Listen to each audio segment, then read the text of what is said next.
l'idée de faire Oh Boy, ça m'est venu dans un sens où, premièrement, j'avais envie de renouer avec la bande dessinée d'aventure classique, un peu à la Charlier, et en même temps, dans le même temps, de raconter l'Amérique rurale des années 30.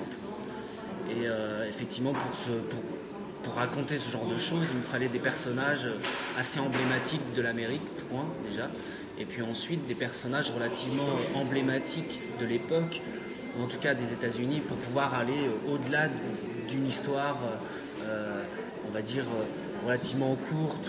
Il fallait raconter quand même la grande Amérique rurale.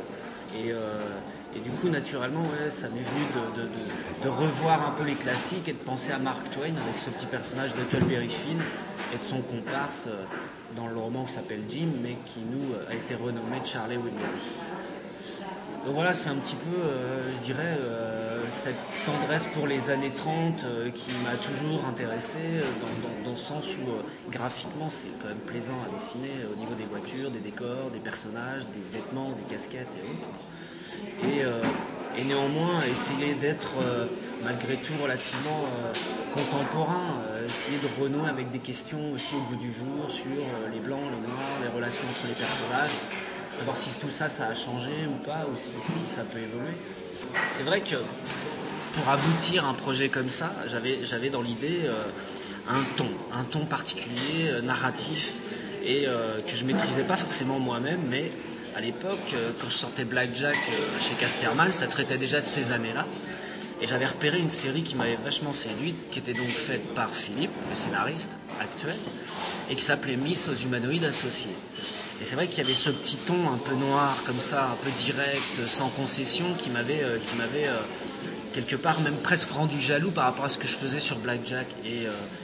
Et donc forcément, au moment où j'ai commencé à penser au Boy, ce qui n'était pas encore ce titre-là d'ailleurs, mais j'ai très vite pensé à lui et de se dire que tiens, à la même époque on sortait nous deux nos deux premiers projets, et que franchement c'était l'occasion de réellement faire connaissance sur une action en commun, et réellement trouver ce ton un petit peu de la comédie comme ça, mais toujours un petit côté littéraire aussi que moi j'ai pas, et donc permettre aux personnages de penser, d'avoir des textes off, et en même temps de faire une action en parallèle, et donc d'avoir en résumant dans le même moment une action et la pensée de la faire, ou de la faire inversement, ou de la faire différemment, ou en tout cas de la juger de la part du petit héros.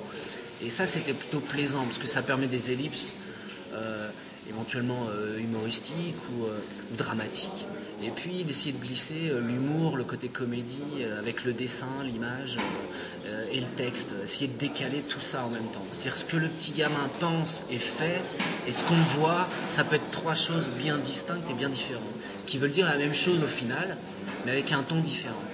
Et c'est en même temps ce ton-là qui était particulier à trouver dans notre album, dans notre projet, et qui en même temps reflète un petit peu, en tout cas on l'a fait dans ce sens-là, mais reflète l'état d'esprit de l'écriture de Mark Twain, qui était aussi très décalé. C'est quand même une histoire assez noire sur l'esclavage et la relation entre blanc et noir. Et en même temps, il y a beaucoup de décalage, d'humour et de références. Et c'est ce qui permet de dire aujourd'hui que c'est une écriture ultra moderne qui est encore très facilement lisible pour n'importe qui. Donc réussir avec une écriture différente à la Philippe Thirault, avec un dessin à l'accuseur, on va dire, essayer de toucher un tout petit peu l'état d'esprit de Mark Twain de l'époque, mais dans les années 30, et en sachant qu'aujourd'hui on est dans les années 2000, donc il y a quand même une relecture de tout ça. Steve, ça fait longtemps qu'il m'en a parlé maintenant, c'était en 2004. On s'est rencontrés à un festival à Blois. Déjà. Et effectivement, on sortait chacun d'une expérience de premier projet chez des éditeurs différents, mais bon, c'était pas très bien terminé, on va dire. Donc on a commencé déjà à parler de ça. Et puis bon, alors je savais qu'il aimait beaucoup Miss. Moi, j'avais bien aimé Blackjack. Moi, j'aime beaucoup les dessinateurs réalistes de talent qui s'assument. Et voilà. Donc on a commencé à discuter de ça. Et le projet, au départ, alors, il m'a parlé de choses que je ne connaissais absolument pas. parlé de hobo, je ne connaissais pas les hobos. Les Il m'a parlé vagabonds, de ouais. blues, je connais rien au blues.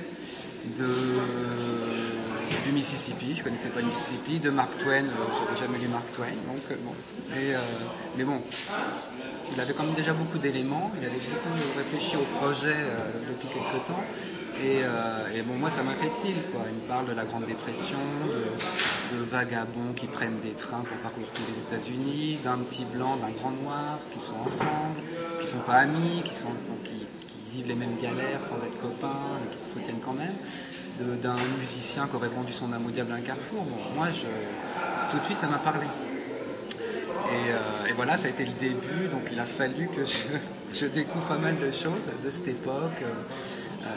Et puis voilà, ça a été le début de la collaboration, en sachant que dès le départ, c'était clair que Steve, c'est lui qui tenait la barre, c'était son histoire, c'était ses personnages. Donc, comme il l'a dit, le but c'était que nos deux tons se mélangent un peu dans le scénario.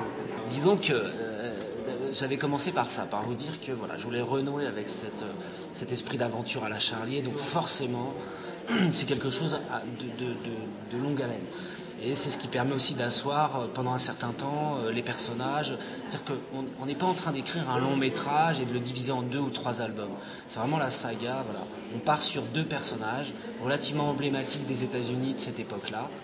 Nous déjà, la première trahison par rapport au roman de Twain, c'est de les avoir ramenés dans les années 30, mais avec 2 personnages comme ça, très symboliques, on peut vraiment parcourir toutes sortes de choses, que ce soit au niveau géographique, au niveau social, culturel, musical. Il y a quand même vachement de choses qui se sont passées. Donc moi j'ai envie de traiter un petit peu de tout ça, y compris pourquoi pas aller titiller du côté des cow-boys, des vrais bouseux que moi j'ai connus aux États-Unis. Mais je veux dire forcément, des types qui viennent du Mississippi, qui arrivent au Texas, ça peut être rigolo aussi. Ou même malgré tout, c'est comme aussi les débuts à Hollywood, enfin il y a quand même en Californie tout ce côté-là, il n'y avait pas que des cueilleurs de fraises ou de champignons, enfin ou de pommes, bref, voilà, de dettes. Et donc forcément il y a quand même plein de choses. Maintenant, c'est pas quelque chose qui est prévu, qui est déjà très très ancré, où on s'est dit voilà, on doit raconter ci ou ça. Je pense que leur propre voyage à eux nous dictera un petit peu vers quoi on peut aller, et quelque part chaque scène moi m'amène des idées où je me dis tiens, ça vaut le coup de faire éventuellement un seul album sur cette partie-là de leur personnalité, et éventuellement pourquoi pas un album un jour sur simplement Charlie Williams, quoi, simplement savoir comment il a vécu, pourquoi ce type c'est un raté dans la musique, mais pourquoi tout d'un coup il va devenir quelqu'un, et pourquoi du coup pour y arriver il est obligé de prendre le nom d'autres musiciens, parce que par lui-même, voilà. Donc ça rejoint toute une époque de légendes, de vieux bluesman des années 30, 40, notamment les Robert Johnson, les Son House, etc. Enfin, et donc forcément il y a quand même de la matière. Et le but c'est vraiment avant tout de partager un voyage avec le lecteur. C'est pas simplement voilà, je raconte ma vie, mon œuvre. C'est vraiment se dire tiens, si ensemble on pouvait essayer de faire un petit voyage, et chacun à son niveau. Nous on a des éléments à donner, on a envie de faire rêver. Moi j'ai une petite expérience de voyage comme ça outre-Atlantique, et où est-ce qu'on peut mettre un petit peu de tout ça, de vécu, de sensibilité, de rêve, et où le lecteur a sa place, et éventuellement peut-être dans ce trajet, de se dire qu'on ne sait pas encore réellement où on va, et en même temps peut-être que ça se décidera au dernier moment tous ensemble. Voilà.